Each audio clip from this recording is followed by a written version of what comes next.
Proses pembelajaran daring kelas 4 SD swasta HKBP Batu 4 Wali kelas Evi Juliana Mani.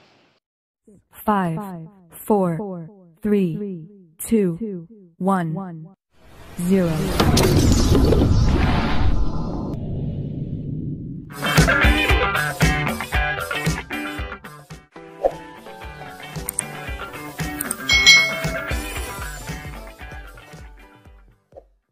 Hari ini kita akan belajar bersama-sama untuk mata pelajaran tematik kelas 4.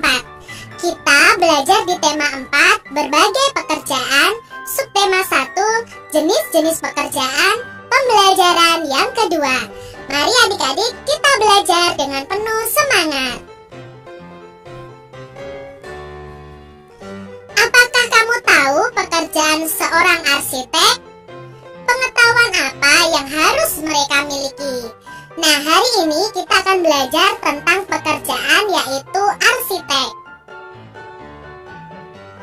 Ayah Udin seorang arsitek. Ia merancang sebuah bangunan.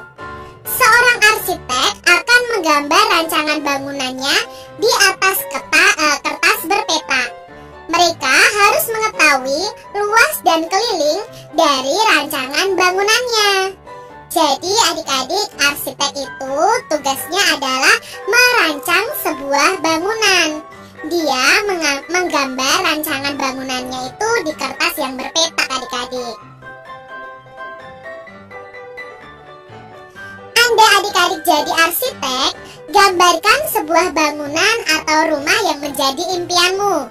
Berimajinasilah dan gambarlah sekreatif mungkin.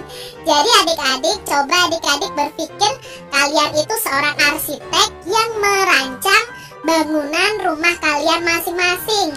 Coba kalian gambarkan bangunan rumah kalian. Coba bayangkan jika ukuran bangunannya tidak sesuai. Apa yang akan terjadi? Yang pastinya bangunannya tidak akan selesai dan bisa roboh adik-adik.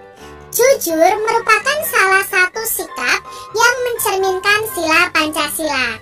Nah, ayo kita pelajari makna sila yang lainnya. Kita ingat kembali adik-adik bunyi dari sila-sila Pancasila dan simbolnya. Mari kita cari tahu informasinya bersama-sama. Garuda Pancasila adalah lambang negara Indonesia. Burung Garuda itu besar, gagah, dan perkasa. Lihatlah perisainya. Perisai itu memuat simbol dari sila-sila pada Pancasila. Pancasila adalah dasar negara kita. Nah, ini adalah perisai yang berisi simbol dari sila-sila Pancasila. Pancasila itu berasal dari dua kata adik-adik, yaitu panca dan sila. Panca itu artinya 5. Sila itu artinya dasar atau aturan. Jadi, Pancasila itu artinya 5 dasar atau 5 aturan.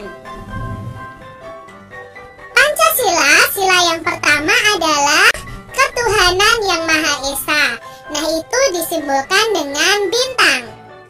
Lalu, sila kedua itu disimbolkan dengan rantai. Bunyinya adalah kemanusiaan yang adil dan beradab.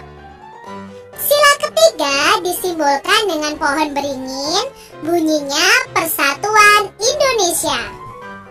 Sila keempat itu disimbolkan kepala banteng, bunyinya kerakyatan yang dipimpin oleh hikmat kebijaksanaan dalam permusyawaratan perwakilan. Lalu sila yang kelima itu dilambangkan atau disimbolkan padi dan kapas, bunyinya keadilan sosial bagi seluruh rakyat Indonesia. Pada pertemuan kali ini kita akan mendiskusikan makna sila pertama dalam kehidupan sehari-hari.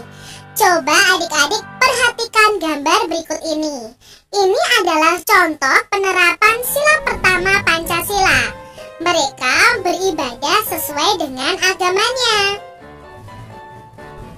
Di Indonesia sendiri ada 6 agama, yaitu Islam, Kristen, Katolik, Hindu, Buddha, dan Konghucu. Contoh sila pertama yang bisa kita lakukan di rumah bersama keluarga kita adalah beribadah bersama keluarga, berdoa bersama keluarga, berdoa sebelum makan, sebelum tidur, sebelum belajar, dan lain-lain. Saat berdoa dan beribadah, kita harus bersungguh-sungguh karena kita berdoa kepada Tuhan. Nah, di sini Kak Citra punya tabel tentang makna dari sila pertama Pancasila dan contohnya dalam kehidupan sehari-hari. Yang pertama adalah percaya adanya Tuhan sehingga setiap warga negara rela untuk diatur. Jadi di sini kita itu percaya kepada Tuhan. Nah, kita harus mau diatur sesuai dengan agama kita. Contoh dalam kehidupan sehari-hari adalah membina kerukunan hidup di antara sesama umat beragama. Lalu makna sila yang kedua adalah sila yang pertama adalah setiap orang itu dibebaskan memeluk agama masing-masing. Maka setiap orang bertanggung jawab untuk taat dengan aturan agamanya. Contoh dalam kehidupan sehari-harinya adalah menjalani perintah agama sesuai ajaran agama yang dianut. Lalu makna yang ketiga, semua yang Tuhan berikan harus dijaga. Nah, contohnya adalah menjaga kelestarian sumber daya alam di sekitar kita. Lalu makna sila pertama yang keempat adalah toleransi antar umat beragama dan sesama umat beragama.